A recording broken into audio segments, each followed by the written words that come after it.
세상을 사는 우리들은 예견할 수 없는 험한 날들과 일들과 의도하지 않게 마주 서야 합니다. 그때마다 필요한 것이 믿음입니다. 갈릴리 바다는 물고기도 많고 주변의 환경도 참 아름답습니다. 그 작은 갈릴리 바다는 일반 땅의 높이에 비해서 해저 210m나 되는 아주 낮은 곳에 있습니다. 그러니까 갈릴리 바다를 머릿속에 한번 그려보십시오. 저 멀리 갈릴리 바다에서 멀리 날씨가 아주 맑고 깨끗하면 멀리 있는 산이 보입니다. 그리고 위에는 눈이 덮여 있는 산입니다. 우리나라 백두산 높이의 산입니다. 헬몬산이라고 하는 산이 멀리 보입니다. 그리고 그 헬몬산의 산봉우리는 정말 짧은 기간을 제외하고는 1년 내내 하얀 눈이 덮여 있는 것이 멀리서 보이는 산입니다. 이 산을 배경으로 해서 우리나라 백두산처럼 그렇게 산을 배경으로 해서 주변에 동쪽으로 큰 산과 산맥이 이렇게 펼쳐져 있습니다. 그게 시리아 땅입니다. 시리아 땅에 그런 산맥과 산이 있습니다. 그리고 서쪽으로는 확 열려 있는 지중해 바다가 열려 있습니다. 그러니까 지중해성 바람이 육지로 불어오면 육지로 불어오는 그 지중해성 강력한 바람이 이 헬몬산과 그 산맥에 가서 부딪히는 것입니다. 그리고 그 바람이 부딪혀서 아래로 꺾어져 내려오면 내려오는 바람이 맞이하는 아주 낮은 지역에, 그 중에서도 가장 낮은 지역에 꼭 세숫대야처럼 이렇게 온폭 쌓여 있는 물구덩이가 있는데 그게 갈릴리 바다입니다. 그러니까 바람이 와서 산맥에 부딪혀가지고 꼬꾸라져서 땅을 타고 내려오면 갈릴리 바다를 만나고 그 갈릴리 바다의 밑바닥으로 바람이 치면서 갈릴리 바다라고 표현하지만 바다, 우리들의 개념의 바다일 수 없는 갈릴리 호수가 바다처럼 풍랑이 일어나는 겁니다. 호수에 풍랑이 친다. 이해가 갑니까? 그런데 갈릴리 바다는 그렇습니다. 지금도 마찬가지입니다. 지금도 갈릴리 바다는 호수답지 않게 풍랑이 잦은, 그리고 큰 풍랑이 이는 그런 호수입니다. 우리나라의 충주호나 이런 호수는 그 주변에 있는 산맥의 여러 이렇게 돌출기로 인해서 굉장히 폭이 좁고 돌출이 많지요. 그런데 이 갈릴리 호수는 이렇게 큰 고구마 모양의 생각으로 가운데 섬이나 이런 것들이 없이 그냥 큰 통으로 된 물바다입니다. 그러니까 아래서 바람이 치면 이게 그 바다 전체의 영향으로 풍랑을 만들어내고 그 풍랑이 상당히 심한 그런 풍랑을 만들어냅니다. 예수님은 기도하러 산으로 가시고 제자들은 배를 타고 갈릴리 바다를 건너갑니다. 그러다가 바다가 풍랑을 만났습니다. 우리가 사는 세상도 갈릴리 바다처럼 늘 풍랑이 그치지 않습니다. 우리들의 인생이 뭐 그렇게 대단한 인생이라고 그렇게 많은 환란이, 그런 풍랑이 우리 인생을 괴롭히는지 모르겠습니다. 항상 일어나는 풍랑을 우리들은 그건 사람 살면서 다 경험하는 운명적인 것이야. 그건 어쩔 수 없는 일이잖아. 그리고 그냥 당하시겠습니까? 믿음은 은혜로운 예배와 기도와 성경 공부로만 얻어지는 것이 아닙니다. 경건의 서적을 통해서도 얻고 좋은 스승을 통해서도 얻지만 믿음은 풍랑치는 고난의 바다, 거친 삶의 현장에서 가장 확실한 믿음을 가지게 됩니다. 우리가 세상을 살면서 별스럽지 않은 인생을 살고 남다르지 않는 인생을 사는데 왜 그렇게 풍랑이 많은지, 그저 사람들 앞에 서서 웃고 사람들 앞에서 그냥 그러려니 보여주니까 그렇지, 자기 안에 일어나는 그 풍랑을 다 표현한다면 그 고통이 얼마나 깊고 아픈 인생을 사는지 모릅니다. 성경 욥기는 동방의 의인 욥의 고난이라고 하는 한 가지 주제만을 갖습니다. 그래서 많은 학자들 중에 욥기서가 성경이어야 하느냐고 하는 문제를 가지고 굉장히 도전한 그런 성경 중에 하나입니다. 그것도 혹독하게 세 개의 고난이 동시적으로 임해서 겹친 고난입니다. 오늘 욥기서 1장에 나타나는 이 고난만이 아니라 성경 전체를 통해서, 욥기서 전체를 통해서 욥에게 부딪히는 세 가지의 고난입니다. 첫째는 사막의 깡패들이 욥의 모든 소와 나귀와 그리고 또 광풍이 불어서 집을 무너뜨리고 자녀들을 다 한꺼번에 죽게 만듭니다. 또 욥의 자신도 병에 들고 욥의 아내는 저주하고 죽으라고 그럽니다. 욥을 유별하게 사랑하고 아끼는 동방의 친구들이 찾아왔는데 그 친구들이 여러 날을 욥과 함께 머물러 줍니다. 그런 친구들 오늘의 시대는 찾기가 어려울 겁니다. 어떤 친구가 고난을 당했는데 그 고난 당하는 친구를 위로하고 바로 세우려고 먼 길을 와서 여러 날을 함께 지내면서 욥에게 변화를, 욥에게 문제가 해결되기를 권면하고 기대하는 친구들이 오히려 욥을 엄청나게 고통스럽게 만들고 괴롭게 만들고 견딜 수 없게 만드는 고난을 겪게 합니다. 이때 욥의 친구들의 이름이 엘리바스, 빌닷, 소발, 이 세 사람의 친구입니다. 그런데 그 욥의 친구들의 위로가 오히려 욥에게는 고문을 당하는 것 같은 그런 고통을 유발합니다. 왜냐하면 고난에 대한, 지금 욥이 당하고 있는 고난에 대한 성경적 신학적 이해가 달랐기 때문입니다. 오늘 성경에 엘리바스라는 사람이 첫 번째로 등장을 합니다. 욥이 이런 환난을 당한 것은 욥이 하나님을 잘못 믿었기 때문이다.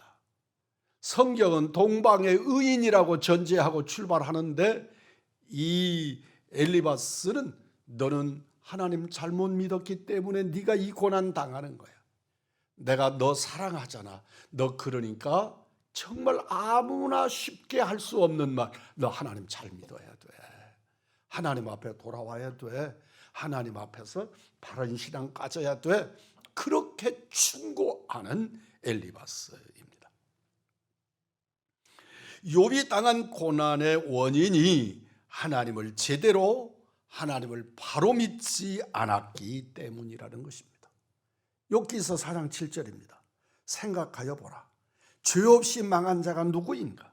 정직한 자의 끊어짐이 어디 있는가?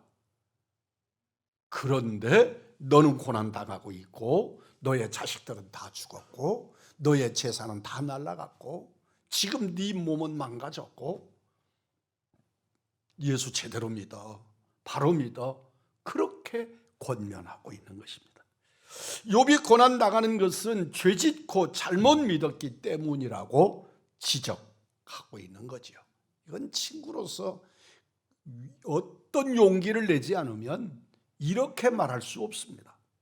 쉬운 권면이 아닙니다. 그럼에도 욥은 정말 칼로 자기 살을 베는 것 같은 고통을 호소하고 있습니다. 빌닷은 내가 당하는 고통은 내가 지은 죄의 결과다.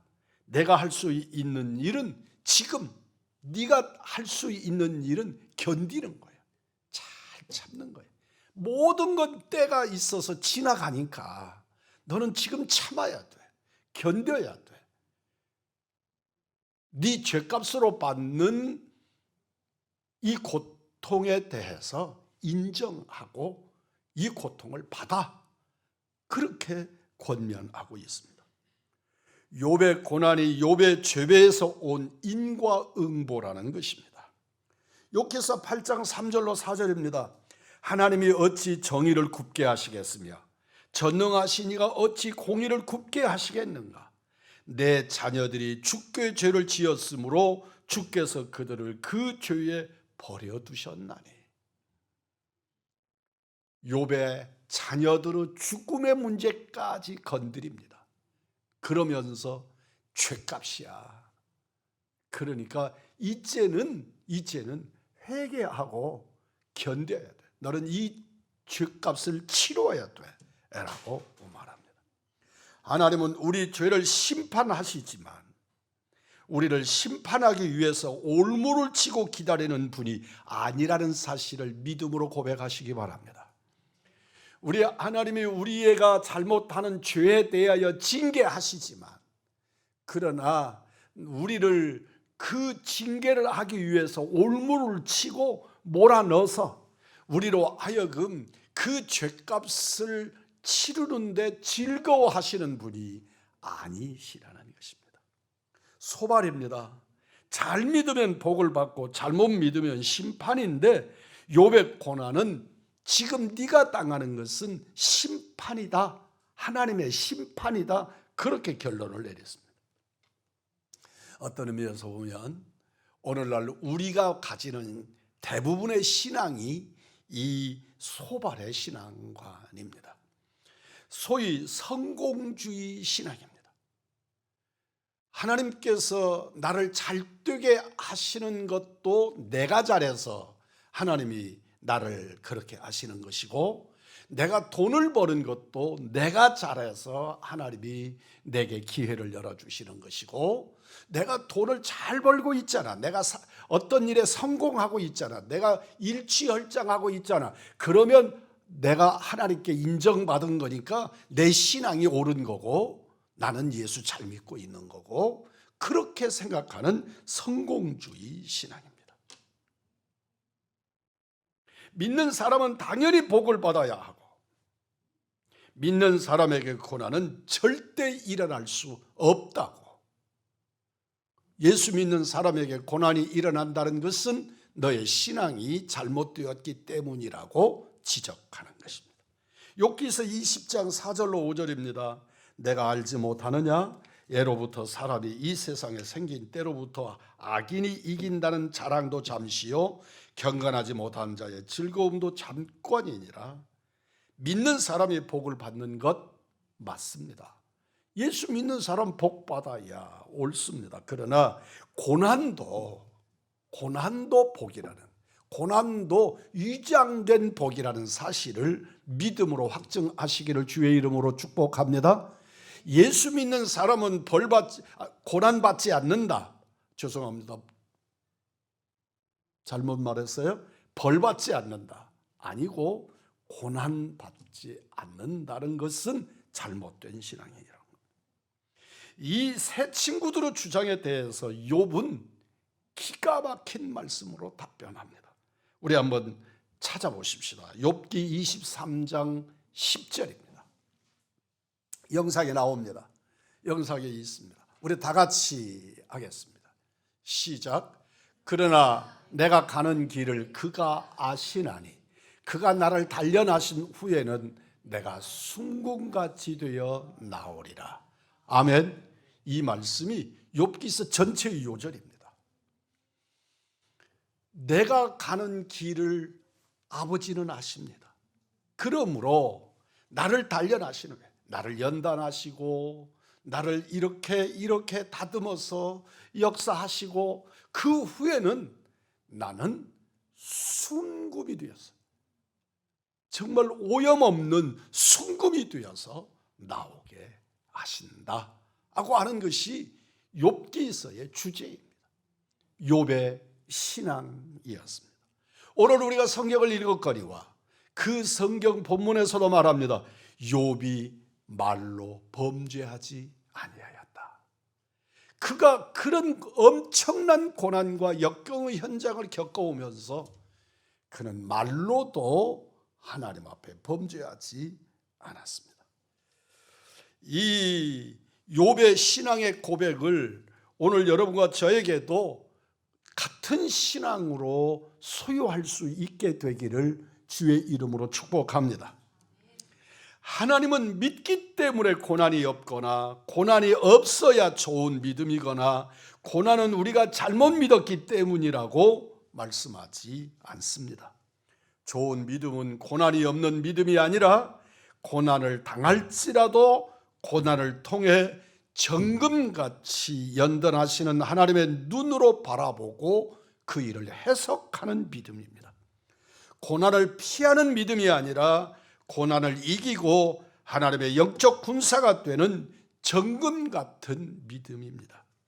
고난은 우리가 잘못 믿어서만 오는 것은 아닙니다. 우리는 내가 잘못 믿어서 오는 고난과 하나님 앞에서 연단을 받는 믿음의 색깔이 거의 비슷하기 때문에 우리는 이것을 해석하는데 상당한 오류를 범할 수 있습니다. 그렇기 때문에 우리는 말씀으로 제대로 훈련을 받아야 하고 말씀의 분별을 가져야 하는 것입니다. 좋은 믿음은 고난이 없는 믿음이 아닙니다. 고난을 피하는 믿음이 아닙니다. 고난을 이기고 하나님의 영적 군사가 되어져서 정금 같은 믿음을 소유하는 것입니다. 고난은 우리가 잘못 믿어서만이 아니라 죄 때문에만 오는 것도 아닙니다. 고난이 복이 아닌 것도 아닙니다. 고난을 통해 믿음이 생기고 그 믿음이 연단되어 정금같이 됩니다. 베드로가 풍랑이는 갈릴리 바다에서 믿음을 얻고 욥이 고난 속에서 정금 같은 믿음을 얻었듯이 우리도 인생의 고난을 통해 정금같이 되는 은혜를 받는 우리 의왕중앙의 믿음의 사람들이기를 축복합니다. 풍랑 속에서 믿음을 얻는다고 풍랑이 자동으로 우리 믿음을 자라게 만들지는 않습니다. 풍랑 자체가 내 믿음을 키우지 않는다는 말입니다. 그 풍랑 안에서 반응하는 내 신앙의 태도와 신앙의 성장은 연결됩니다. 믿음은 풍랑에서 생겨나고 기도를 통해서 자라납니다. 마태복음 14장에서 예수님을 주목하십시오. 마태복음 14장 23절입니다. 무리를 보내신 후에 기도하러 따로 산에 올라가시니라. 우리가 너무나도 많이 말씀을 듣는 말씀이고 읽는 말씀이니까 이 말씀을 통해서 오늘 재해석되기를 주의 이름으로 부탁합니다. 예수님은 기도하러 홀로 산에 올라가셨습니다. 우리는 기도 문제를 문제 해결의 수단으로 생각합니다. 내 신앙과 한번 그대로 부딪혀 보시기를 바랍니다. 기도를 문제가 생기면 부르짖는 사후약방문으로 생각합니다. 그래서 문제가 생기면 기도하고 문제가 생기면 기도로 해결하려고 시도합니다. 물론 기도는 문제를 해결합니다. 그러나 문제가 없을 때, 갈릴 바다가 잔잔할 때 기도하는 것이 월등히 중요합니다.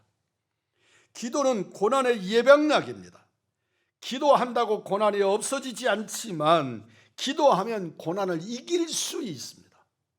기도는 우리의 고난을 없애지 않을지라도 그 고난을 능히 이기게 하시는 능력이 있습니다.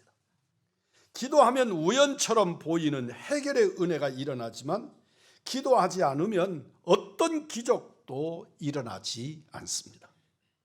기도는 문제를 해결하지만 기도가 문제 해결을 위해서만 있는 것은 아닙니다. 문제 해결을 위해 기도하면 이미 때는 늦은 때입니다. 평소에 문제 이전에 우리는 기도해야 합니다. 예수님은 사전에 기도하시고 제자들은 사후에 기도하고 있는 것을 오늘 본문에서 봅니다.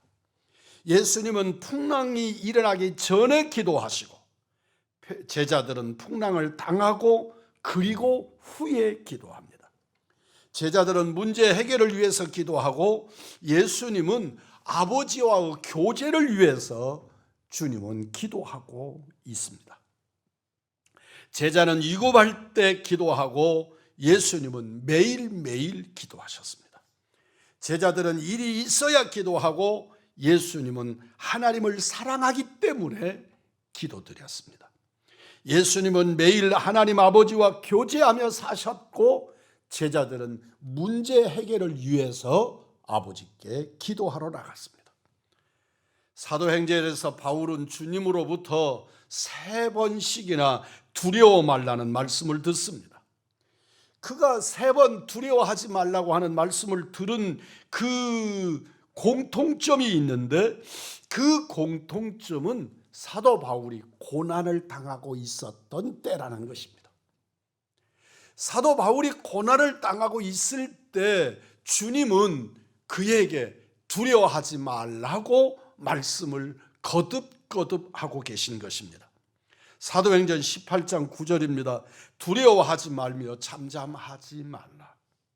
바울이 심하게 고난당하는 고린도에서 밤에 주께 기도드릴 때 하나님이 도우셔서 바울로 하여금 승리하게 하십니다.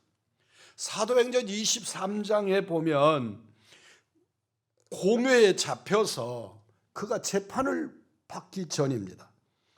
유대인 테러리스트들이 바울을 납치해서 죽일 것이라는 정보를 바울의 조카가 첩보를 입수하고 사도 바울을 살려내고자 천부장에게 가서 그 사실을 알립니다. 하나님이 바울에게 말씀합니다. 11절입니다. 그날 밤에 주께서 바울 곁에 서서 이르시되 담대하라. 주께서 이 사실을 알고 염려하지 마라. 내가 오늘 밤에 그 사실을 없애줄게. 이렇게 하지 않습니다. 그 일은 똑같이 일어나는데 바울 보고 말합니다. 담대하라. 내가 너와 함께합니다. 여러분, 우리 하나님의 능력이 그런 정도입니까? 바울이 지금 기도하면서 우리 하나님이 이 사실을 아셨으니 내가 기도로 고백했으니 고발했으니 하나님께서 요 사실 자체를 없애버릴 수 있는, 오히려 도모하는 그 테러리스트를 제거해버릴 수 있는, 그런데 하나님은 바울에게 말씀합니다. 내가 너와 함께 할 것이다. 두려워하지 말고 담대해라. 사실은 똑같이 일어나는데 그 자리에서 그 사람들에 대해서 손을 대지 않고 바울에게 손을 대셔서 바울을 담대하게 만들어 주신단 말입니다. 오늘 여러분과 저에게 있어서 어떤 일에 반응하는 신앙의 태도에 관하여 오늘 이 시간에 주님이 역사하심을 누리시기를 주의 이름으로 축복합니다. 세 번째, 사도행전 27장에서 죄수가 되어서 로마 백부장과 함께 배로 로마로 이송당하고 있습니다. 이때 유로굴로라고 하는 태풍이 불어서 이 배가 깨지고 지금 견딜 수 없을 지경이 되었습니다. 이때 칠흑 같은 풍랑 속에서 주의 음성을 듣습니다. 23절입니다. 하나님의 사자가 어젯밤에 내 곁에 서서 말하되, 내 곁에 서서. 얼마나 좋습니까? 내가 고난을 당하는데 내 곁에 서 계시니가 주님이시라면, 내 곁에 서서 주님이 내 어깨를 두드리시고 주님이 내 머리를 쓰다듬으신다면 이보다 큰 위로가 어디 있겠습니까? 그렇게 서서 말씀합니다. 두려워하지 말라. 두려워하지 말라. 배가 깨지고 풍랑이 일고 이런 일이 안 일어난다고 말씀하시는 것이 아니고, 걱정하지 말아라. 내가 너와 함께 한다 말씀하시는 것입니다. 기도는 한 손으로 하나님을 붙잡고 다른 한 손으로는 세상을 향하는 것입니다. 기도는 한 손으로는 내 소원을 붙잡고 한 손으로는 하나님의 은혜를 붙잡는 행위입니다. 하나님의 나를 붙잡는 힘만큼 내가 세상에서 능력을 행할 수가 있습니다. 내가 하나님 손에 붙잡히는 것이 기도이고 그것이 믿음입니다. 그래서 믿음은 기도를 낳고 기도는 믿음을 강하게 합니다. 믿음 있는 사람은 능력 있게 행하는 사람이 아니라 믿음의 사람은 기도하는 사람인 것을 믿으면 아멘 하십시오. 우리의 삶 속에서 어떤 기도가 이루어지고 있는가를 한번 보십시오. 내가 주님 앞에 믿음을 고백하면서 나는 어떤 기도를 드리고 있는가를 한번 돌이켜 보시기를 바랍니다. 내 믿음이 굳세어졌습니다. 내 믿음이 힘이 있다고 고백합니다. 능력이 있다고 말합니다. 그러면서 나는 기도를 어떻게 드리고 있는가를 한번 살펴보시기를 바랍니다. 제자들이 갈릴리 바다 풍랑으로 두려워 떨고 있을 때 주님이 찾아오셨습니다. 14장 27절입니다. 예수께서 즉시 이르시되 안심하라. 나니 두려워하지 말라. 풍랑 위를 걸어오신 분이 예수님이신 것을 알고 베드로가 담대해졌습니다. 담대함은 행동으로 나타납니다. 배에서 물 위로 내려 걸어서 주님께로 걸어간 것입니다. 여전한 풍랑을 보고 베드로가 물속에 빠져들어갑니다. 31절입니다. 예수께서 즉시 손을 내밀어 즉시 손을 내밀어 그를 붙잡으시며 이르시되 믿음이 작은 자야 왜 의심하였느냐. 그가 믿음의 행동을 하고 있는데도 그 안에 의심이 작동하고 있는 것입니다. 오늘 여러분과 제게도 이런 역사가 거듭납니다. 믿음이 없는 것이 아닙니다. 믿음이 있어서 물 위로 뛰어내렸고 주님에게로 물 위로 걸어가고 있습니다. 그런데도 그 순간에 의심이 작동하고 있는 겁니다. 우리 주님은 그때 그를 살피십니다. 왜 의심했느냐? 의심했느냐? 내버려 두지 않으십니다. 의심했느냐? 그리고 즉시 손을 내밀어 베드로를 붙잡아 일으켜 세워 주셨습니다.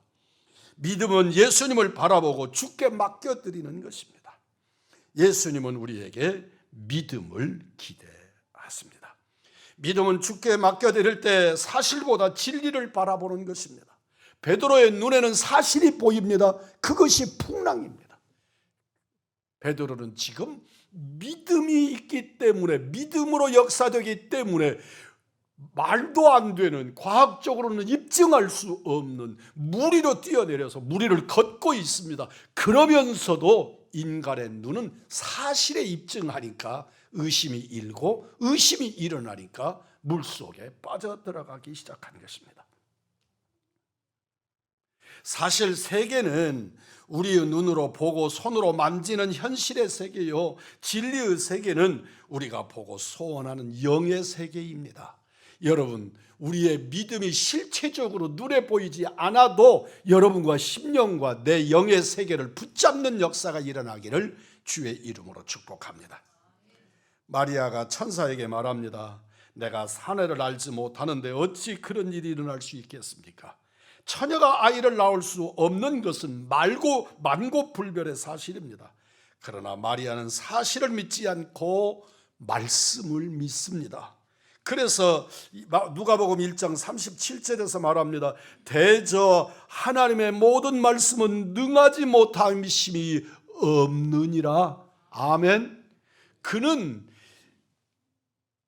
남녀의 결합이 없이 생명이 잉태되는 것은 불가능하고 만고불변의 진리입니다.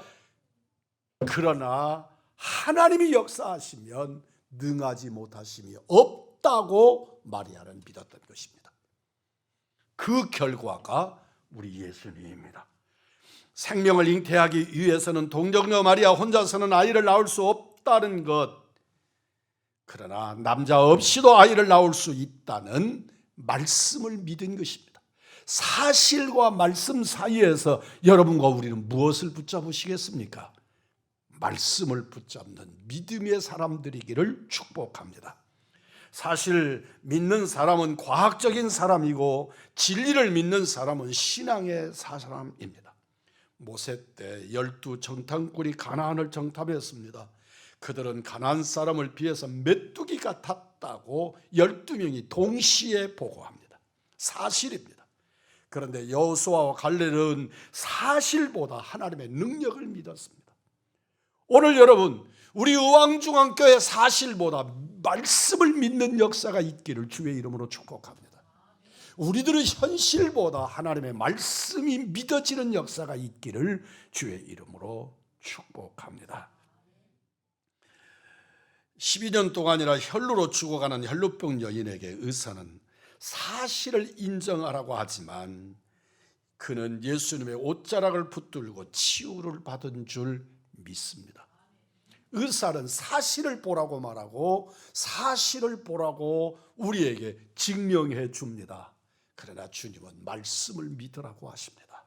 오늘 이 시간 여러분과 제가 말씀을 붙드는 역사, 믿음이 이깁니다. 믿음이 이깁니다. 믿음이 이깁니다.